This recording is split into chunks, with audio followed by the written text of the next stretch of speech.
মাঝে মধ্যে এরকম দু একটা খুন খারাপি হয়। আর এর একটা ঘটনা বিচ্ছিন্ন ঘটনা, এর আগে হয়েছে এরকম খুন খামারি, তার নতুন কিছু নয়। মানে বুঝতে পারছেন, যেটা নাকি বিচ্ছিন্ন ঘটনা। এই মন্তব্য কে করেছে? বাংলাদেশের যে নির্বাচন কমিশনার, সে করেছে। কি যেন তার নাম, মানে সরি, এনার নামও মানে শুনিনি হয়তো, মেবি ASM নাসিরউদ্দিন মেবি তার নাম। তিনি এই মন্তব্য করেছেন আজকে। তিনি কি একটা দায়িত্বশীল পদে থেকে এরকম মন্তব্য করতে পারেন? কোনটা বিচ্ছিন্ন ঘটনা, আর কোনটা মাঝে মধ্যে কোন আমার খারাপ এরকম ডিরেক্ট হয়? আপনার কাছে এটা অনেক ইতি মনে হতে পারে স্যার।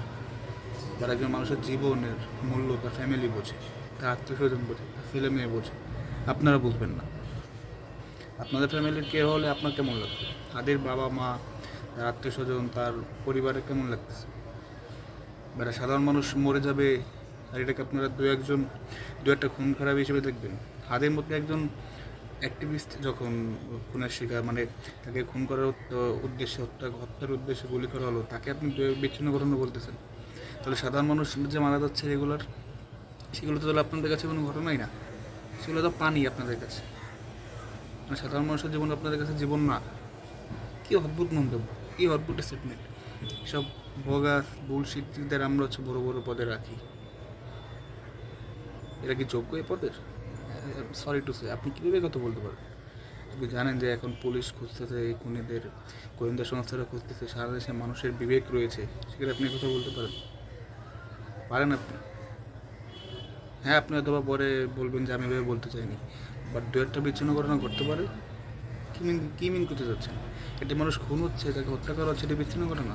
হত্যা করার উদ্দেশ্যে গুলি করলো হাত থেকে, এটা কি বিচ্ছিন্ন ঘটনা? You mean that? আপনি জানেন আপনি কী বলতেছেন? কথা বলার সময় কি ভাবেন যে কী বলতেছেন? হাতের মতো লোককে হত্যার উদ্দেশ্যে গুলি করা হচ্ছে, এটা আপনাদের কাছে বিচ্ছিন্ন ঘটনা? যারা আমজনতা, তাদের কী হচ্ছে না দেশে, তারা যে খুন হচ্ছে, তাদের এইসব ঘটনা তো আপনার কাছে ঘটনাই না। এর জন্য কি ল অ্যান্ড অর্ডার ঠিক হচ্ছে না বাংলাদেশে? আপনাদের তো পুরো মনে হচ্ছে যে আপনারা টিকিট বেরিয়েছি এসব।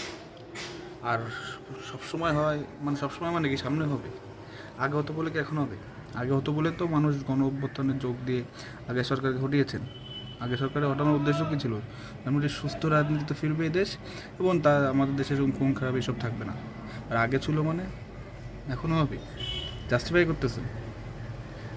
এরা কারা ভাই? একজন দায়িত্ববান লোক কেন এগুলো বলতে পারে?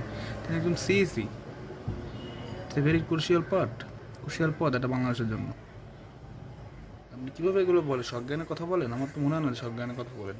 সে মনি, আপনার পদত্যাগ করা উচিত এই কথা বলার পর।